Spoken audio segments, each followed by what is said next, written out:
নমস্কার, আমি চৈতালি, আর আপনারা শুনছেন আলোর গল্পের আসর। আলোর গল্পের আসরের ক্ষুদে শ্রোতাদের জন্য আজকের নিবেদন চালাক চাকর, লেখক উপেন্দ্রকিশোর রায়চৌধুরী।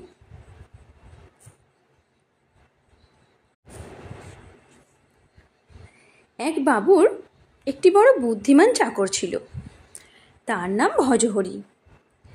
একদিন ভজহরি পথ দিয়ে যেতে যেতে দেখল তার বাবু ভারী ব্যস্ত হয়ে বাড়ির দিকে ছুটে চলেছেন। ভজহরি জিজ্ঞাসা করল, বাবু কোথায় যাচ্ছে? বাবু বললেন, শিগগির এসো ভজহরি, সর্বনাশ হয়েছে, আমাদের ঘরে আগুন লেগেছে। তাতে ভজহরি বলল, আপনার কোনো ভয় নাই বাবু, ও মিছে কথা, আগুন কি করে লাগবে? আমার কাছে যে ঘরের চাবি রয়েছে।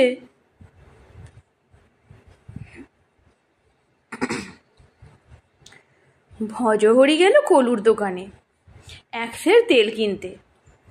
কলু তাকে 1 সের তেল মেপে দিল, তাতেই তার বাটিটা ভরে গেল।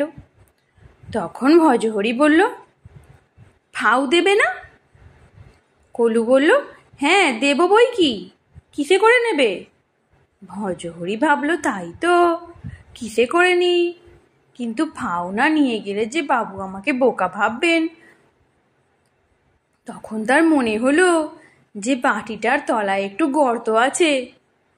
অমনি সে বাটিটা উল্টিয়ে নিয়ে সেই গর্তটা দেখিয়ে কলুকে বলল, এতে ফাউ দাও। কলু হাসতে হাসতে সেই গর্তে ফাউ ঢেলে দিল। ভজহরিও মহা খুশি হয়ে বাড়ি নিয়ে চলে এলো।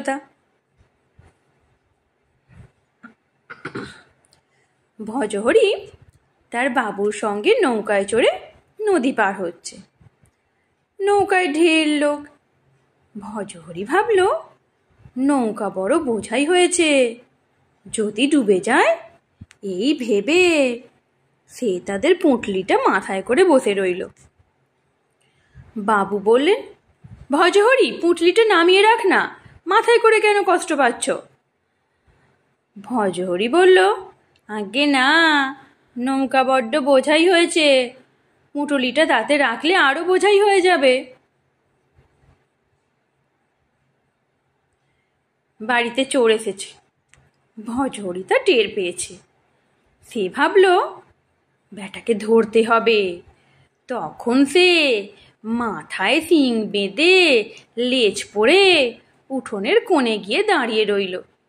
মতলবখানা এই যে চোর নিশ্চয়ই তাকে দেখে ছাগল মনে করে তাকে চুরি করতে আসবে, তখন সে তাকে জড়িয়ে ধরবে। চোর এলো, ঘরে গিয়ে ঢুকলো। ভজহরি উঠোনের কোণ থেকে বলল, ম্যাঁ।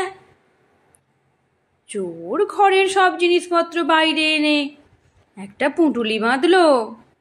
ভজহরি তাকে বলল, ম্যাঁ। তা চোর তাড়াতাড়ি সেই পুঁটুলি নিয়ে আস্তাকুড়ের উপর দিয়ে ছুট দিল। তখন ভজহরি হেসে গড়াগড়ি দিয়ে বলল, বেটা কি বোকা, আস্তাকুড় মারিয়ে গেল, এখন বাড়ি গিয়ে স্নান করতে হবে। রামধন লোকটা বেশ সাদাসিধে, কিন্তু একটু রাগী। সে গিয়েছে চোরেদের বাড়ি চাকরি করতে।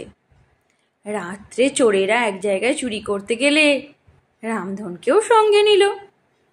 সেখানে রামধনকে একটা কচু বনে বসিয়ে দিয়ে বলল, তুই এখানে চুপ করে বসে থাক, আমরা চুরি করে জিনিস নিয়ে এলে সেগুলো বয়ে নিয়ে যাবি। রামধন বলল, আচ্ছা। চোরেরা শীত কাটছে, রামধন কচু বনে বসে আছে। সেখানে বেজায় রকমের মশা রামধনকে কামড়িয়ে পাগল করে তুলল। বেচারা অনেকক্ষণ শুয়ে চুপ করেছিল। তারপর চটাস চটাস করে 2-1টা মারতে লাগলো।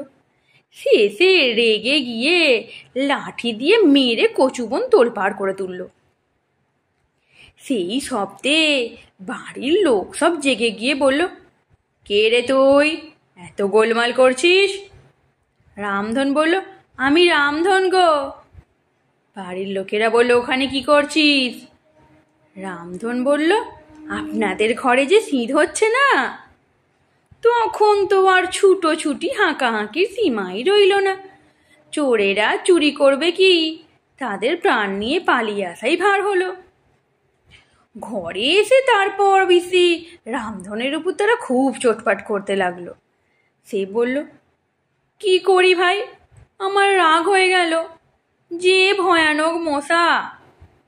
চোরেরা বলল, আচ্ছা খবরদার, আর কখনো এমন করিস নে। পরদিন চোরেরা আর রামধনকে নিয়ে চুরি করতে গিয়েছে। এবারে রামধন ঠিক করে এসছে যে মশায় তাকে খেয়ে ফেললেও আর সে টুঁ শব্দটা করবে না। আর চোরেরাও বেশ বুঝে নিয়েছে যে রামধনকে বাইরে রেখে ঘরে ঢুকলে বড়ই বিপদ হতে পারে। তাই তারা ভেবেছে ওকে ঘরে ঢুকিয়ে দিয়ে তারা বাইরে দাঁড়িয়ে থাকবে। একটা বাড়ির কাছে এসে চোরেরা বাইরে থেকে কেমন করে তার একটা দরজার ছিটকিনি খুলে ফেলল। তারপর রামধনকে বলল, এখন তুই চুপি চুপি ঘরে ঢুকে জিনিসপত্র বার করে আন, দেখিস কোনো শব্দ করিস না যেন।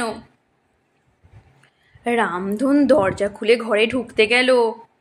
দরজার কবজায় ছিল মরচে ধরা, তাই দরজা ঠেলতেই সেটা বলল, ক্যাঁচ।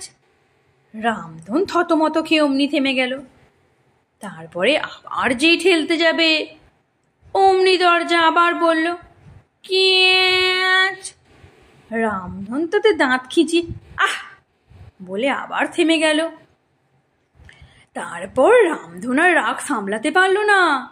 তখন সে পাগলের মতো হয়ে প্রাণপণে সেই দরজা নাড়তে নাড়তে চেঁচিয়ে বলতে লাগলো, ক্যাঁচ ক্যাঁচ ক্যাঁচ ক্যাঁচ। তারপর কি হলো বুঝতেই পারছো। এসব তো শুধু গল্প। এবার একটি সত্যিকারের চাকরের কথা বলি। তার নাম ধরে নাও যেন কেনারাম। কেনারাম সেজে গুজে একটা বোটের ছাদে উঠে বসে আছে। তার বাবুর সঙ্গে এক জায়গায় তামাশা দেখতে যাবে। খানিক বাদেই বোটের ভিতর থেকে জুতোর শব্দ এলো। কেনারাম বুঝলো বাবু বেরুচ্ছেন, এই বেলা যেতে হবে। সে অমনি তাড়াতাড়ি বোটের ছাদ থেকে লাফিয়ে পড়ল। আর পড়লো তো ঠিক তার বাবুর ঘাড়ে। প্রথমে যখন কেনারাম আসে তখন একজন পুরনো চাকর বলেছিল, বাবু কাছারি থেকে এলে রোজ তাকে পান খেতে দিও। সেদিন বাবু কাছারি থেকে এসেই পায়খানায় গেলেন। কেনারামও তাড়াতাড়ি সেইখানে গিয়ে ঢুকে বলল, বাবু পান এনেছি। আজকের গল্প এইখানেই সমাপ্ত।